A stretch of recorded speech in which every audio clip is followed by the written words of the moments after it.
저는 프론트엔드 프레임워크는 왜 쓸까라는 주제로 발표를 할 정서영입니다. 우선 아까 나경님이 프론트엔드랑 백엔드 이렇게 비교해 주셨는데 저는 프론트엔드가 잘 맞는다고 생각해서 프론트엔드를 지금 공부하고 있고, 그래서 설명해 보고 싶어서 가지고 왔습니다. 우선 프론트엔드란 사용자들의 화면에 보이는 웹 화면을 말합니다.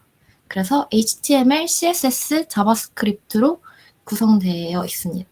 HTML은 하이퍼텍스트 마크업 언어로 웹페이지의 구도를 만들어주고요.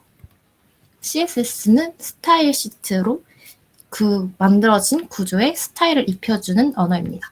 그리고 자바스크립트는 사용자들을 위해 상호작용하는 애플리케이션을 만들어주는 언어입니다. 그래서 HTML로 구제를 만들고 CSS로 스타일을 입혀주고 자바스크립트로 동작을 넣어준다고 보면 됩니다. 그런데 요즘은 최근에는 웹이 단순하지 않고 웹 앱처럼 이렇게 부드럽게 되는 웹사이트가 많아지고 있어서 새로 고침되지 않고 부드럽게 만드는 것이 가장 중요한 역량입니다. 그래서 페이지 전환 시에 새로 요청하는 것이 아니라 자바스크립트로 부드럽게 바꾸어야 하는데, 이거를 생 자바스크립트로 만들어 보면 되게 보수하기도 어렵고 신경 쓸 게 많기 때문에 프레임워크가 나오게 됩니다. 그래서 프레임워크를 사용하면 도움 관리와 상태값 업데이트 관리를 최소한으로 할 수 있고, 기능 개발과 웹앱 구현을 쉽게 해줄 수 있다는 장점이 있어요. 그래서 프레임워크를 쓰게 되면 생산성이 올라가고 유지 보수하기도 쉬워집니다. 그래서 프론트엔드 프레임워크에는 3대장이라고 불리는 3가지가 있는데, 그게 앵귤러, 뷰, 리액트가 있습니다. 우선 앵귤러는 구글에서 만든 오픈소스 프레임워크인데 2010년에 구글이 만들었고 구글에서 지원하고 유지 보수를 하고 있어요. 그리고 앵귤러는 라우팅, 상태 관리 등등 필요한 도구를 다 모아놓은 올인원 프레임워크라고 불리고, 타입스크립트를 쓰기 때문에 엄격하지만 그만큼 직관적으로 보여주는 장점이 있습니다. 그리고 2010년에 만든 건데 이게 가장 오래된 프레임워크예요. 그리고 체계적이고 잘 정리되어 있는 문서와 튜토리얼이 있습니다. 그리고 이제 리액트, 가장 인기가 많은 리액트 라이브러리가 있는데 이건 프레임워크가 아니라 라이브러리입니다. 그리고 페이스북의 개발자가 2013년에 만들었어요. 그래서 페이스북에서 지원해주고 거기서 유지 보수를 하고 있습니다. 그래서 리액트는 컴포넌트 기반으로 UI를 손쉽게 재사용할 수 있고 가장 인기 있게 지금까지 사용되고 있어요. 그리고 리액트에서는 JSX라는 자바스크립트 구문 확장 언어를 사용하고 있고 가벼워서 인기가 많습니다. 그런데 이거는 라이브러리이기 때문에 추가적인 라이브러리가 많이 필요하고 공식 문서는 따로 있는 경우가 별로 없고, 라우터나 상태관리 라이브러리를 다 이렇게 하나씩 추가해서 공부해서 써야 하는 단점이 있어요. 그리고 리액트 네이티브라는 앱 개발 언어도 있습니다. 그리고 뷰는 리액트와 앵귤러의 장점을 수용해서 만든 오픈소스 자바스크립트 프레임워크입니다. 이거는 전 구글 직원이 만들었어요. 그리고 이거는 공식 라우터랑 상태관리 라이브러리가 존재합니다. 그리고 제가 알기로는 뷰는 카카오에서 쓴다고 알고 있습니다. 이제 프레임워크 3대장을 알았으니까 비교를 해보겠습니다. 우선 난이도에 따라서 얼마나 배우기 쉬운가에 따라서 비교를 해볼 건데, 가장 배우기 쉽다고 여겨지는 게 뷰입니다. 이거는 기본 HTML과 자바스크립트만 알면 배울 수 있습니다. 그리고 공식 홈페이지 가이드가 한글로 번역되어 있어서 이게 매우 큰 장점으로 적용되고 있어요.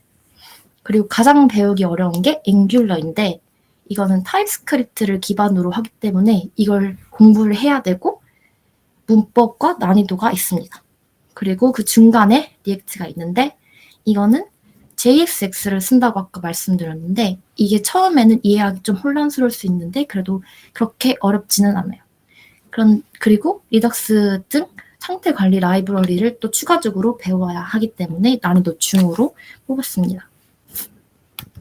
그래서 이렇게 러닝 커브 곡선을 보면 앵귤러가 가장 가파른 곡선을 보이고 뷰가 가장 낮은 기울기를 보입니다.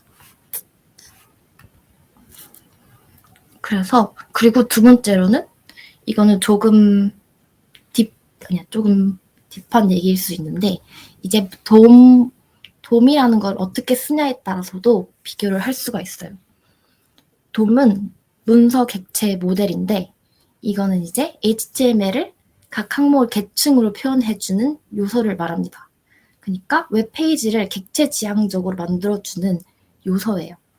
그래서 돔 트리 구조로 이루어져 있다고 보면 됩니다. 웹페이지가. 그런데 리액트랑 뷰는 버추어 돔, 가상 돔을 쓰고 앵귤러는 증분형 돔, 인크리멘털 돔을 씁니다.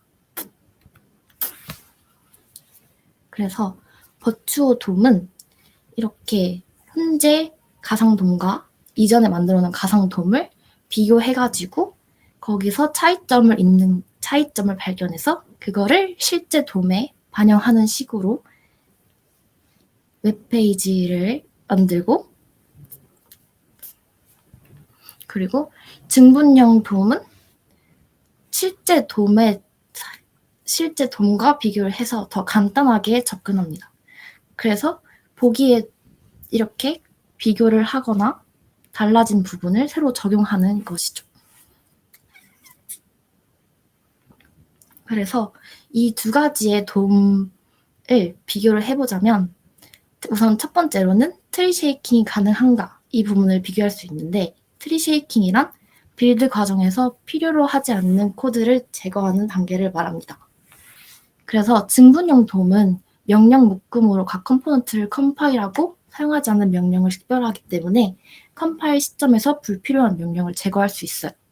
하지만 버추어 돔은 인터프리터를 따로 사용하기 때문에 트리 쉐이킹이 불가능하고 컴파일 시점에서 사용하지 않는 코드를 알아낼 방법이 없습니다. 그리고 두 번째로는 메모리 사용량으로 비교할 수 있는데 뭔가 버추어 돔은 계속 가상의 돔을 만들어서 쓰기 때문에 메모리 사용량이 좀 많고 그에 반해서 인크리멘털 돔은 직접 비교를 하기 때문에 메모리 사용량이 적습니다. 그리고 마지막으로는 속도를 비교할 수 있는데 버추어 돔이 훨씬 효율적인 알고리즘을 사용하고 있기 때문에 더 빠르다고 알려져 있어요. 그래서 결론적으로 인크리멘털 돔은 메모리의 효율성이 좀 뛰어나지만 속도 면에서는 버추어 돔 방식이 더 빠릅니다. 그래서 앵귤러는 메모리 효율성이 뛰어나지만 리액트와 뷰는 속도가 빠르다는 장점이 있는 거예요.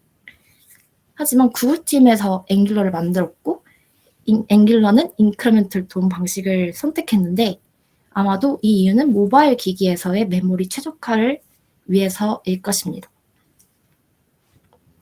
그래서 이 리액트 프론트엔드 프레임워크 3대장을 트렌드를 비교해보면 가장 인기가 많은 게 리액트고 두 번째가 뷰이고 마지막이 앵귤러입니다.